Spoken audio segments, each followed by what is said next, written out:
প্রিয় দর্শক, শুভ সন্ধ্যা। শিশুর অধিকার সমীকরণে বাংলাদেশ এর চতুর্থ পর্বের আলোচনায় সকলকে স্বাগত জানাচ্ছি। আমি ফারাবি হাফিজ। আইন ও সালিশ কেন্দ্রের উদ্যোগে আয়োজিত ধারাবাহিক এই অনুষ্ঠানের আজকের বিষয় অনলাইনে শিশুদের যৌন হয়রানি। এই অনুষ্ঠানটির অর্থায়নে ইউরোপিয়ান ইউনিয়ন এবং গবেষণায় child rights advocacy coalition in Bangladesh. আজকের এই অনুষ্ঠানে যাদেরকে আমরা আমন্ত্রণ জানিয়েছি অতিথি হিসেবে পরিচয় করিয়ে দিই। রয়েছেন জনাব মিস্টার মাহমুদুল কবির, তিনি কান্ট্রি ডিরেক্টর তেরেদাস হোমস নেদারল্যান্ডস, এবং রয়েছেন জনাব জেনিফার আলম, তিনি প্রতিষ্ঠাতা সবার জন্য নিরাপদ ইন্টারনেট। আপনাদের দুজনকেই স্বাগত জানাচ্ছি। বাংলাদেশের ইন্টারনেট কতটা শিশু বান্ধব, আমাদের শিশুরা সেখানে কতটা নিরাপদ, সে বিষয়টি নিয়ে আমরা আলোচনা করতে চাই। আমরা একটু অবস্থা দেখে আসতে চাই। ছোট্ট একটা এভি আছে, শুরুতে আমরা দেখে আসতে চাই। মোবাইল ফোন ইউজ করার পর দেখা যায় যে আমার ফোনে কিছু ছবি চলে আসে যেগুলো আমি কখনো তুলিনি, কোথায় তুলেছি আমি বলতেও পারি না। আমার বাচ্চা অ্যাসাইনমেন্ট করার নামে মোবাইল নিচ্ছে, আমি কি তাকে চেক দিতে পারবো যে সে অ্যাসাইনমেন্ট করতেছে, না পর্নোগ্রাফি দেখতেছে, নাকি গেমস ডাউনলোড করতেছে? আমরা যখন ফোনটা ইউজ করি, কিভাবে ইউজ করছি কিংবা কোন সাইটে ইউজ করছি, হ্যাকিং সাইট কিনা সেটা লক্ষ্য রাখা।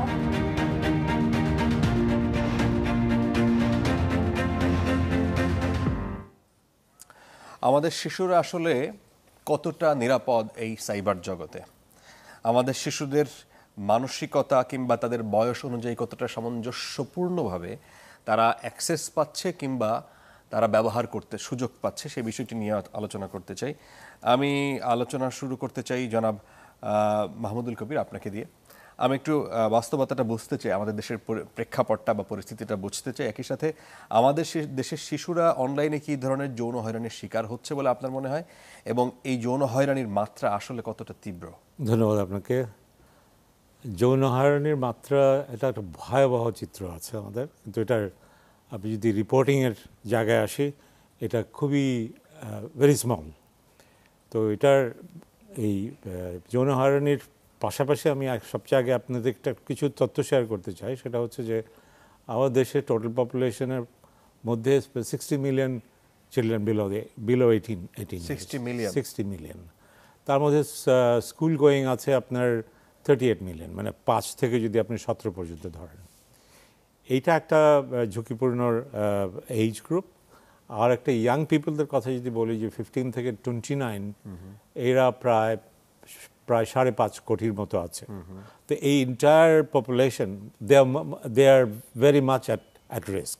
190 মিলিয়ন ইউজার্স, মানে মোবাইল ইউজার্স আছে আমাদের দেশে। তার মধ্যে ইন্টারনেট ইউজার হচ্ছে 137 মিলিয়ন। তো সেইখানে একটা বড় গ্যাপ আছে যে 137 মিলিয়নের মধ্যে 10% হচ্ছে আপনার, মানে আপনার কেবল অপারেটরদের, ইন্টারনেট সার্ভিস প্রোভাইডার্সের। আর বাকি 90% যেটা আছে সেটা হচ্ছে আপনার মোবাইল। তো ওই জায়গাটা হচ্ছে সবচেয়ে দুর্বল জায়গা। এখন আমরা আমাদের যে সিচুয়েশন, আমরা যেহেতু এটা নিয়ে আপনি এই কিশোরদের, এই এইজ গ্রুপটাকে কি কারণে ঝুঁকিপূর্ণ বলছেন? ঝুঁকিপূর্ণ একটা হচ্ছে তাদের বয়স, মানে অল্প বয়সে বাচ্চাদের, ছেলে মেয়েদের একটা কিউরিয়াসিটি থাকে, ওরা মানে ইজিলি অ্যাক্সেসিবল, মানে এরা পেয়ে যায়, যেখানে পেরেন্টসদের কোনো কন্ট্রোল থাকে না। বিকজ আমাদের সত্যিকার অর্থে ওরা কিন্তু দে আর দি স্মার্টেস্ট ওয়ান। ওই যে মোবাইল ইউজের ব্যাপারে ওরা সবচেয়ে টেকনিক্যালি ভেরি সাউন্ড, ওরা জানে। জেনিফার আলম, আপনি এটা নিয়ে কাজ করছেন অনেক দিন ধরে। এই যে একটা প্রেক্ষাপটে আমরা এই অনুষ্ঠানটা করছি, কেন এই ধরনের একটা সাবজেক্ট নিয়ে এসে টকশো আমাদের করতে হচ্ছে? আসলে আমাদের টকশোগুলো আরও বেশি করা উচিত ছিল, এবং আরও অনেক আগে থেকেই। কারণ আমাদের যে বাচ্চারা আছে, আমরা যখন বাচ্চাদের হাতে, বাচ্চারা যখন খাচ্ছিল না, বা যখন আমাদের প্রথম সেলফোনগুলো এসছে, বিশেষ করে স্মার্টফোন, তখন আমরা বাচ্চারা যেন না কান্না করে, বাচ্চারা যেন খায়, বাচ্চাদের মনোযোগ আকর্ষণ করার জন্য, বিজি রাখার জন্য তাদের কাছে ফোন দিয়ে দিয়েছি। কিন্তু যখন আমরা তাদেরকে ফোন দিয়ে বড় করা শুরু করেছি, তখন কিন্তু প্রথমে যে জিনিসটি আমরা করিনি সেটা হচ্ছে প্যারেন্টাল কন্ট্রোল কন্ট্রোলের ব্যবহার। এবং বাচ্চারা যখন এই ফোনের সাথে বড় হয়েছে তারা বিভিন্ন ধরনের অ্যাডাল্ট কন্টেন্টও সাথে তাদের পেয়েছে এবং সেগুলো সম্পর্কেও আমরা তাদেরকে কোনো ধরনের গ্রুমিংয়ের মধ্য দিয়ে নেইনি।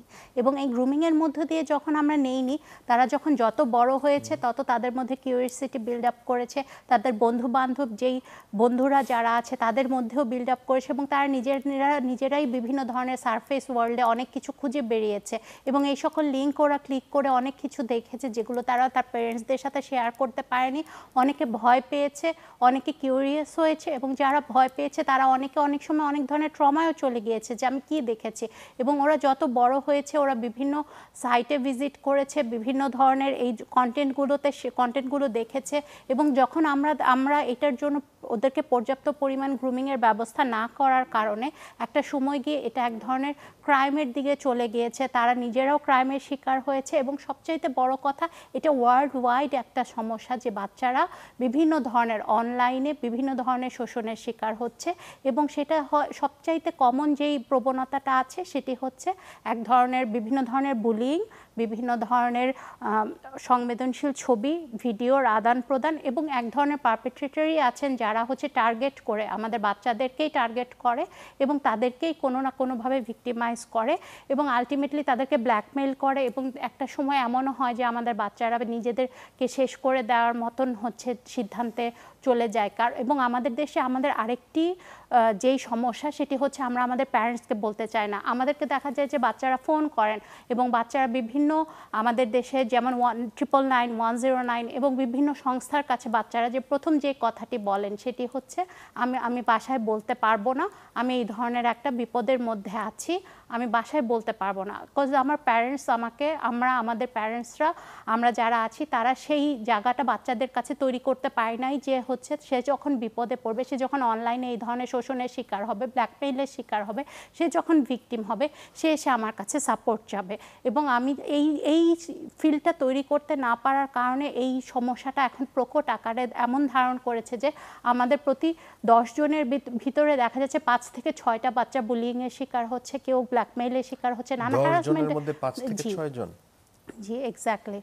তাদের সাথে প্রথমে বন্ধুত্ব গড়ে তোলার পর আস্তে আস্তে সেই বন্ধুত্বের অংশ হিসেবে তারা বিভিন্ন অ্যাডাল্ট কন্টেন্টস দেখায়, ভিডিওস দেখায় এবং সেগুলো দেখানোর পর তাদেরকে বলে যে এগুলো পারফর্ম করার জন্য এবং তাদের সাথে দেখা যায় তারা বিভিন্ন ধরনের তাদের পছন্দ অনুযায়ী তারা এক ধরনের পারপেট্রেটরই আছে, তারা তাদেরকে ক্যারেক্টার অনুযায়ী হচ্ছে তাদের সাথে বিহেভিয়ারাল করে এবং তাদেরকে সেই ধরনের গিফটস থেকে ধরে তাদের সাথে অনেক সময় অনেক বাচ্চা লোনলি থাকে, কথা বলার জন্যও হচ্ছে তারা কথা বলে।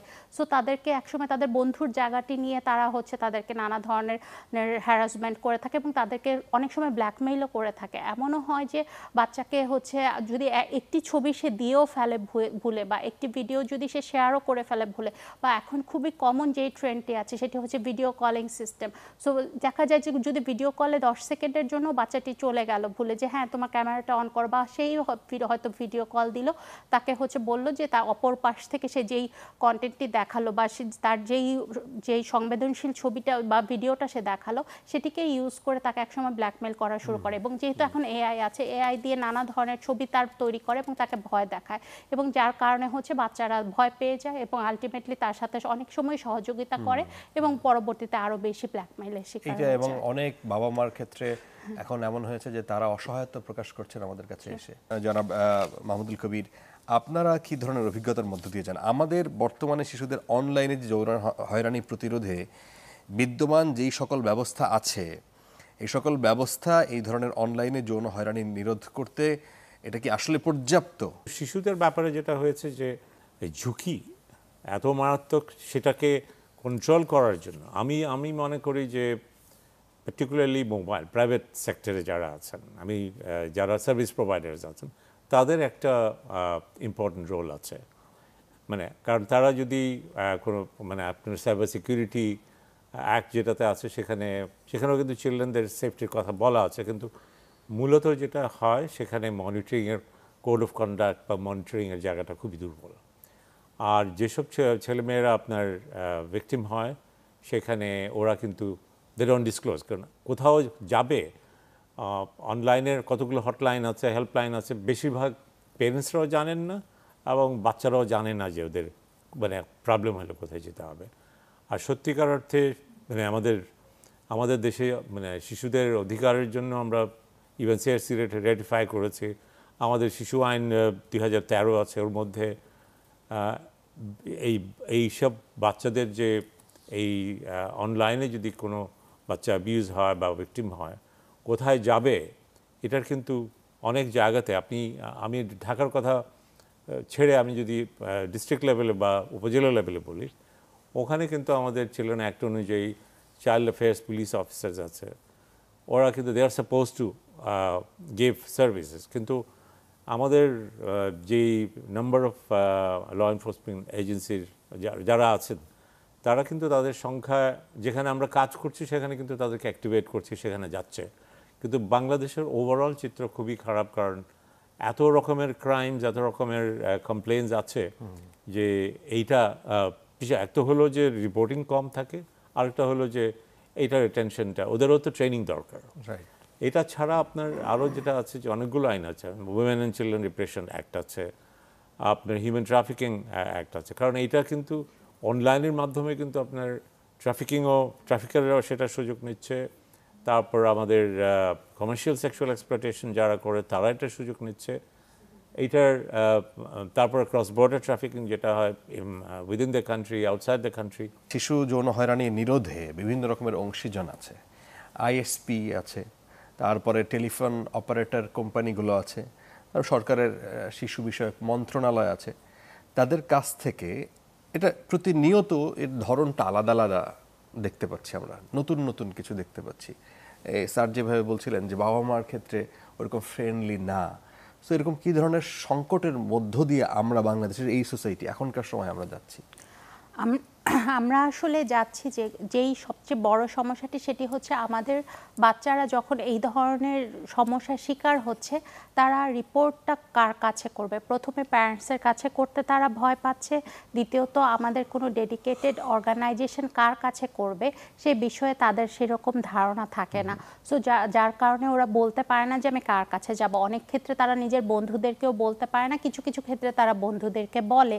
কিন্তু আমাদের যারা ডেডিকেটেড অর্গানাইজেশন আছে এই কাজগুলো দেখার জন্য, মনিটরিং করার জন্য এবং সাপোর্ট সিস্টেমের জন্য, তারা তাদের মতন কাজ করছে। কিন্তু প্রতিনিয়ত এত বেশি ইন্টারনেটের দুনিয়াটা এত ভাস্ট এবং এত দ্রুত আমাদের বাচ্চারা এই ইন্টারনেটের সাথে তাদের জীবনকে জড়িয়ে ফেলছে এবং ইন্টারনেট আমাদের জীবনের অংশ হয়ে যাচ্ছে যে আসলে আমাদের সাপোর্ট সিস্টেমটাকে আরও বড় করা উচিত। আমাদের পাবলিক প্রাইভেট যে সকল অর্গানাইজেশন কাজ করছে তাদের সবার কোলাবোরেশনের মধ্য দিয়ে যাওয়া উচিত এবং সবচেয়ে বড় কথা আমাদের প্যারেন্টস যারা আছে এবং আমাদের বাচ্চাদের জন্য একটা ডেডিকেটেড সিস্টেম করা উচিত যে যখন আমার বাচ্চাটা ভিকটিম হবে, আমার বাচ্চাটা কোনো ধরনের, আমরা যেমন মানুষকে বলেছি যে জরুরি প্রয়োজনে আপনি 999-এ কল করুন, ঠিক তেমনি হচ্ছে আমার বাচ্চাটি যখন হচ্ছে ভিকটিম হবে, কোনো ধরনের সাইবার বুলিংয়ের শিকার হবে, কোনো ধরনের থ্রেটের শিকার হবে, কোনো ধরনের হ্যারাসমেন্টের শিকার হবে, সে যেন অবশ্যই নিজে নিজে হচ্ছে তাকে রিপোর্ট করতে পারে অথবা নিজে নিজেই কলটি করতে পারে প্যারেন্টসকে না জানিয়ে। এরকম একটি ডেডিকেটেড সিস্টেম যদি আমরা হচ্ছে চালু করতে পারি এবং আমার প্রতিটি বাচ্চাকে সে ব্যাপারে সেন্সিটাইজ করে দিতে পারি, আমার মনে হয় এই সমস্যাটির ব্যাপারে অনেক ক্ষেত্রেই আমরা হচ্ছে সমাধান পাবো। এবং এই সাথে যদি আইনি সংস্থাগুলো, সরকারি বেসরকারি সংস্থা, কাউন্সিলিং, কারণ অনেক সময় বাচ্চারা অনেক বেশি ট্রমাটাইজ অবস্থায় থাকে, তাদের কাউন্সিলিংয়ের প্রয়োজন থাকে সেই মুহূর্তে। সো সেই ক্ষেত্রে হচ্ছে ইভেন প্যারেন্টসেরও কাউন্সিলিং প্রয়োজন হয়, বিকজ প্যারেন্টস বাচ্চার এই অবস্থাটা নিতে পারে না হঠাৎ করে। সো সেই ক্ষেত্রে যদি আমাদের বাচ্চাদের জন্য এবং প্যারেন্টসদের জন্য সেই ধরনের একটা সাপোর্ট সিস্টেম আমরা হচ্ছে চালু করতে পারি, আমার মনে হয় যে এই সমস্যাটি আমরা সমাধান করার দিকে কিছুটা অন্তত এগিয়ে যাব। অনলাইনে শিশুদের যৌন হয়রানি যেভাবে হচ্ছে, আপনারা যেই সব অংশীজন আছে যারা কাজ করছে, বিভিন্ন স্টেক হোল্ডার, আপনাদের সুপারিশগুলো আসলে কিভাবে হলে এই দেশে আসলে এই সংকট থেকে আমরা পরিত্রাণ পেতে পারি?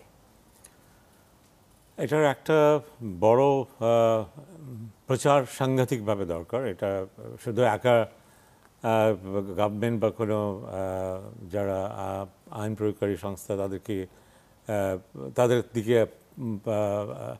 আঙ্গুল দেখালেই চলবে না। এটা সবচেয়ে ইম্পর্টেন্ট হলো আমরা আমাদের এক্সপিরিয়েন্স থেকে দেখেছি যে বাচ্চাদেরকে আমরা ট্রেন আপ করেছি যে ওরা এই ধরনের সিচুয়েশনে ওরা নিজেরা কিভাবে নিজেদেরকে প্রোটেক্ট করবে। তো সেখান থেকে ওরা নিজেরাই যখন জানে যে ওদের, কারণ ওদের প্রবলেমগুলো ওরা নিজেরা ভালো করে জানে।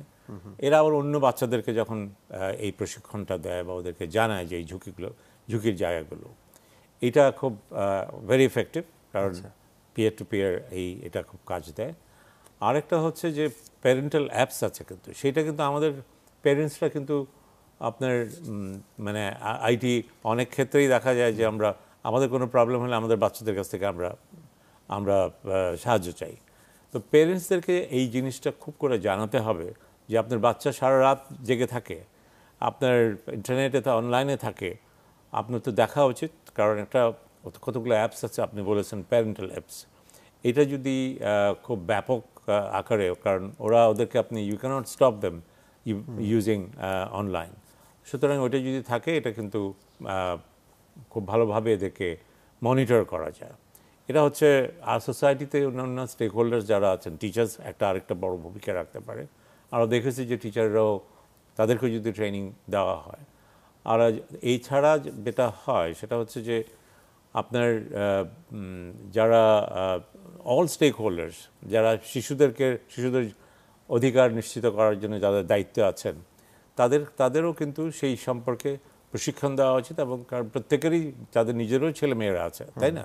তারাও সবাই রিস্কের মধ্যে আছে। যে বিদ্যমান আইন এটি আসলে কতটা কার্যকরভাবে আমাদের এই ভূমিকা পালন করতে পারছে, সেইটার এমনিতে বলা হয় যে না ঠিক আছে এরা যেতে পারে, কিন্তু আলাদা করে অনলাইনে যৌন হয়রানির এইটার ব্যাপারে কোনো আলাদা করে কোনো আইন বা পলিসি সেটা নেই।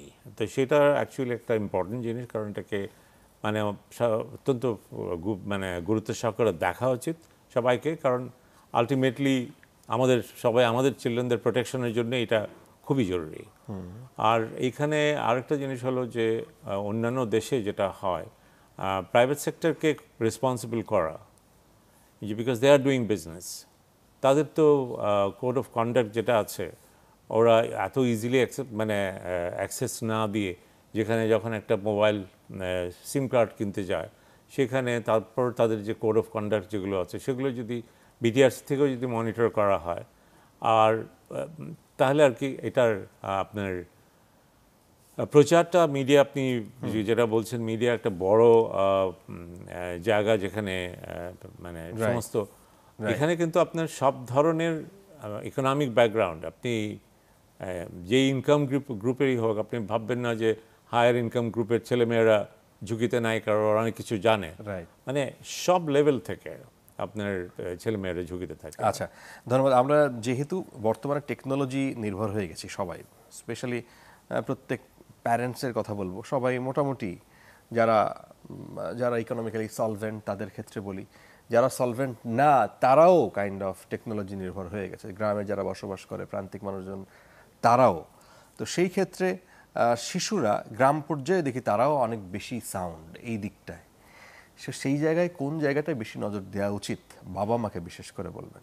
আমার মনে হয় আমাদের দেশে যে জিনিসটা প্রথমে প্রতিটা বাবা মার করা উচিত, যখন আমি আমার বাচ্চাটিকে ডিভাইস দিচ্ছি, আমার বাচ্চাটির ডিভাইসে ভাইয়া যে কথাটি বলেছেন প্যারেন্টাল কন্ট্রোলের ব্যাপারটি, এই জিনিসটি কিন্তু আমাদের যে ডিভাইস থাকে, ডিভাইসের সাথেই কিন্তু হচ্ছে বিল্ট ইন থাকে। আমরা যে গুগল ব্যবহার করি, গুগলের প্যারেন্টাল কন্ট্রোল সিস্টেম আছে, আমরা যেই ইউটিউব ইউজ করি সেটার কিডস ইউটিউব আছে, আমরা যেই বিভিন্ন অ্যাপ স্টোরগুলো আছে সেগুলোতে বিভিন্ন ধরনের প্যারেন্টাল কন্ট্রোল সিস্টেম আছে, ফেসবুকের জন্য কিডস অপশন আছে। আমরা যে জিনিসটি করি যে আমাদের বাচ্চা এবং হচ্ছে প্যারেন্টসরা প্যারেন্টাল কন্ট্রোল সম্পর্কে অবগত না, এবং যদি তারা হচ্ছে ইন্টারনেট ইউজার হয়ে থাকে, তাদেরকে প্রথমে যে জিনিসটি করতে হবে যে প্যারেন্টাল কন্ট্রোল সিস্টেমটি তার ফোনে বা যে ডিভাইসটি বাচ্চাকে দিচ্ছে সেই ডিভাইসটিতে অবশ্যই প্যারেন্টাল কন্ট্রোল সিস্টেমটি চালু করতে হবে। আমরা যেমন বাচ্চাকে হাতে ধরে ABCD ক খ গ ঘ শিখিয়েছি, করোনার সময় যেভাবে হাত ধোয়া শিখিয়েছি, যেভাবে বাচ্চাকে অনলাইনে আমি কি করব, কোন অনলাইনে কিভাবে সার্ভ করছি, কিভাবে কোথায় যাচ্ছি না যাচ্ছি এই বিষয়ে অবশ্যই গ্রুমিং করতে হবে। এবং আরেকটা জিনিস আমাদেরকে লক্ষ্য রাখতে হবে যে বাচ্চারা কোন ধরনের সাইটগুলো ভিজিট করছে, কাদের সাথে মিশছে, কারা তাদের অনলাইনে বন্ধু হচ্ছে। কারণ এমনও আমাদের কাছে কেস আছে যে অনলাইনে বন্ধু হয়ে তারা ব্যক্তিগতভাবে দেখা করতে গেছে এবং দেখা করতে গিয়ে তারা এমন ভিকটিম হয়েছেন যে তাদের ভেতরে বিভিন্ন ধরনের বোতল ভেঙে ঢুকিয়ে দেওয়ার মতন ট্রেন্ড হয়েছে এবং সে হসপিটালাইজ হয়েছে এবং সে দীর্ঘদিন অসুস্থ থেকেছে। এই ধরনের কেসও চলে আসছে ট্রেন্ড হিসেবে, cause it's a trend, cause তারা বিভিন্ন ধরনের সাইটে এই ধরনের কার্যক্রম দেখেছে এবং সেগুলো তারা তাদের বন্ধুদের উপরে অ্যাপ্লাই করছে। সো এই যখন পরিস্থিতিটা এরকম, সেই মুহূর্তে আসলে আমাদের যে জিনিসটি করা সবচাইতে জরুরি সেটা হচ্ছে আমার বাচ্চা কি করছে, আমার বাচ্চা কার সাথে মিশছে, অনলাইনে কার সাথে যোগাযোগ করছে এবং কোন কোন সাইট সার্ভ করছে, কি হচ্ছে, এই জিনিসগুলোর ক্ষেত্রে লক্ষ্য রাখাটা সবচাইতে বেশি জরুরি। এছাড়া দেখা যায় যে অনেকে মনে করেন আমার তো ছেলে বাচ্চা, আসলে এই ধরনের কেসে যেটা হয় যে মেয়ে বাচ্চা এবং ছেলে বাচ্চা সমান হারেই হচ্ছে ভিক্টিমাইজেশন হয়। সো যার কারণে হচ্ছে ছেলে বাচ্চা হোক মেয়ে বাচ্চা হোক, সেই ক্ষেত্রে আমাদের প্যারেন্টসদেরকে অবশ্যই নিজের বাচ্চার দিকে নজর রাখতে হবে। অনেক অনেক ধন্যবাদ আপনাদের দুজনকেই। আমরা ধন্যবাদ জানাতে চাই বিশেষ করে আইন ও সালিশ কেন্দ্রকে, যাদের উদ্যোগে এই অনুষ্ঠান আমরা করলাম, এবং ধন্যবাদ জানাতে চাই ইউরোপিয়ান ইউনিয়নকে এবং গবেষণার জন্য child rights advocacy coalition in বাংলাদেশকেও। আপনাদের অসংখ্য ধন্যবাদ যারা এই অনুষ্ঠান দেখছিলেন চ্যানেল 24-এ। সবার জন্য শুভকামনা।